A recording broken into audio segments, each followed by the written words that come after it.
Assalamualaikum, gimana kabarnya bolo-bolo hari ini? Oke, di kesempatan kali ini saya akan mencoba membahas tentang kesalahan-kesalahan yang dilakukan oleh para kreator pemula ya. Di mana, dari teman-teman kreator pemula ini banyak sekali yang tertipu oleh iming-iming dan video-video dari para suhu. Mereka-mereka yang akunnya notabene-nya sudah sangat besar. Yakni terkait masalah interaksi teman-teman.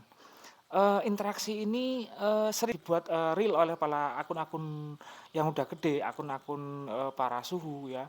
Di situ selalu dituliskan oleh mereka bahwa, eee, cara paling efisien untuk berinteraksi adalah dengan like dan komen di video mereka. Padahal tanpa kita sadari, dengan kita selalu like dan komen di video mereka yang selalu lewat di beranda kita, itu akan membuat konten-konten kita semakin tenggelam. Jadi semakin sering kita like, semakin sering kita komen di akun mereka, yang berkembang itu bukan akun kita, yang berkembang bukan konten kita, tapi yang berkembang adalah konten-konten dari mereka. Kalau kita perhatikan juga, sering sekali mereka membuat video-video pendek, 3 sampai, 5 detik, kemudian diberikan tulis-tulisan kata-kata yang memancing kita, untuk komen di statusnya mereka.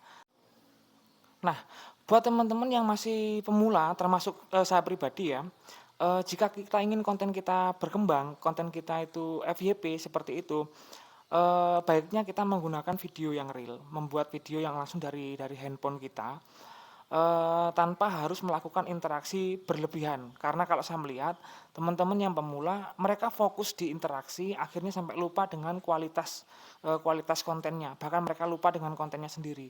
Dengan harapan, ketika mereka masuk dan meninggalkan jejak di, konten-kontennya para suhu, di konten-konten yang akun-akun yang besar, follower-nya sampai ratusan ribu, mereka berharap konten-konten mereka pun akan bisa naik dan, FYP.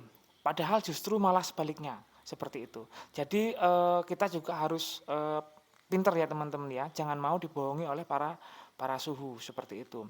Dan yang jadi catatan penting, pembayaran untuk real tidak serta-merta didapatkan dari, konten yang FYP, enggak ya teman-teman ya. Tapi dari, durasi video yang kita buat. Semakin lama orang yang menonton, maka penghasilannya akan semakin besar. Namun itu pun juga bisa ditutupi ketika konten itu kemudian banyak yang menonton, otomatis durasinya juga akan semakin panjang, gitu. Jadi, buat teman-teman apabila, tidak bisa atau mungkin belum bisa untuk membuat konten-konten yang FYP, yang meledak, baiknya kita membuat konten yang baik, sehingga durasi orang untuk menonton konten kita, untuk menonton video kita itu akan jauh lebih lebih panjang. Nah, dengan durasi yang cukup panjang tadi, itu akan menambah jumlah penghasilan kita. Karena otomatis pengiklan juga akan melihat apakah video kita ini berkualitas, apakah ditonton orang ataupun tidak.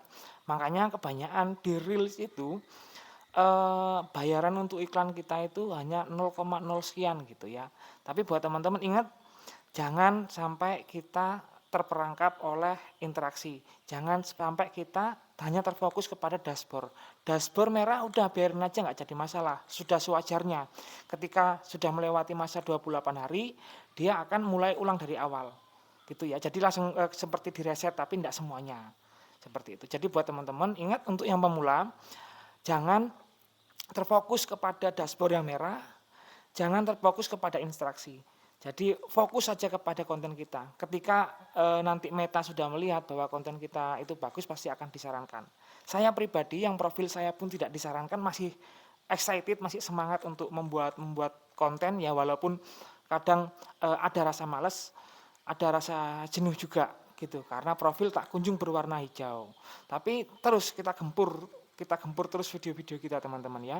Jadi ingat buat teman-teman yang baru, jangan sampai tertipu dengan akun-akun para suhu, kita terfokus hanya pada interaksi saja tapi tidak fokus kepada konten kita. Jadi untuk teman-teman yang pemula itu saja ya, jangan kita mau dibodoh-bodohi oleh para suhu-suhu yang akunnya sudah besar seperti itu. Kita jangan sampai terpengaruh oleh video-video mereka, video-video pendek kita. Ayo kita sehatkan lagi Facebook Pro ini, kita buat video-video yang berkualitas, kita buat video-video yang bermanfaat, kita buat video-video yang berdurasi lebih dari 15 detik. jurnalistik seperti itu. Agar tidak ada lagi konten-konten sampah seperti yang dibuat-buat oleh para suhu. Mereka hanya mencari keuntungan untuk dirinya sendiri tanpa memikirkan kita yang masih pemula. Seperti itu ya teman-teman ya. Oke, salam interaksi, tetap semangat. Wassalamualaikum warahmatullahi wabarakatuh.